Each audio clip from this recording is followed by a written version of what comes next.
Good morning, idol. Update ulit tayo dito sa project sa Buena Rosa. So, dito sa 1, 2, 3, 4, pangatlong room. So, tapos na rin yung yung aming metal stand install. So, mayroon tayo ngayong bagong gamit na totally hindi na bago sa amin to.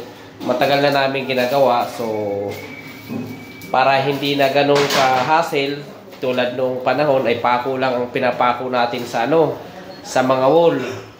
So ito ngayon, so gagamit tayo ng nail gun para doon sa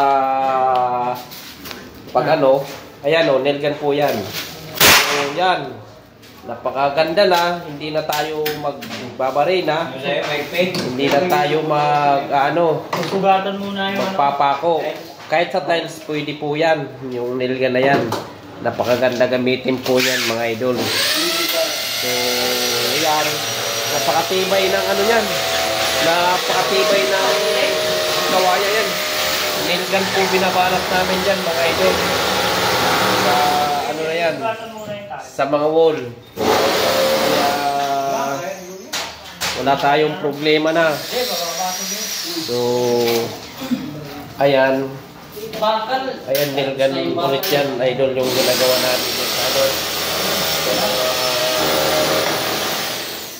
wall. Kahit sa tiles pwede po yan. Ayan. So yan mga idol, yan mga nail gun po yan. Napakaganda, napakatibay. Kaya kung sino man yung hindi pa talaga dyan hindi pa pamilyar sa nail gun, so nail gun na lang bilhin nyo kaysa magpako kayo, magbarena kayo. So, medyo hassle pa.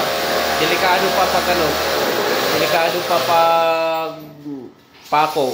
Minsan tumatalsik pa ang concrete nail. Kaya kung bibili kayo ng nail gun, napakaganda.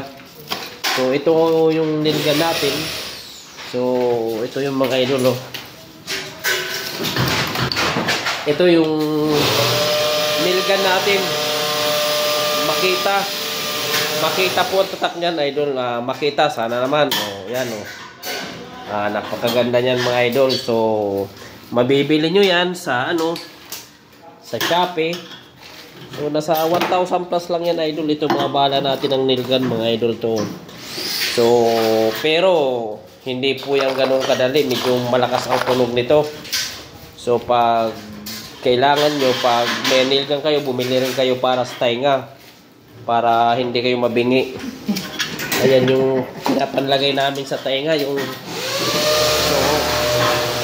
so mga idol, nilalagay namin yan sa tainga para pag ibabaril mo siya parang nakaganon, idol. Nakaganito para kung ibabaril mo siya, yan hindi siya masakit sa tainga. Yan ang purpose niya na, idol. Yan. Yan. Napakabisa sa tainga. Hindi siya masakit sa tainga. Kaya laking bagay kung may nail gun kayo. Kaysa bumili pa kayo ng concrete nail. Yan, idol. Nail gun po yan. Kahit sa tiles, pwede po yan. Salamat sa mga idol. Paki-share naman dyan. Paki-like naman dyan mga idol. Paki-comment din kung hindi nyo pa kabisado ang nail gun. So pwede namin kayo turuan paano gumamit. Kasi may mga pinapatak din yan ng mga langis. Kung sakali na yan ay hindi na pumutok, inaayos din po namin yan. Kaya salamat mga idol. Pa-share naman dyan sa mga namin, sa mga video namin. So, nandito ko sa isang kwarto kami sa laundry. So, ayan yung dalawa. Nagagawa yan ng ng process ng laundry.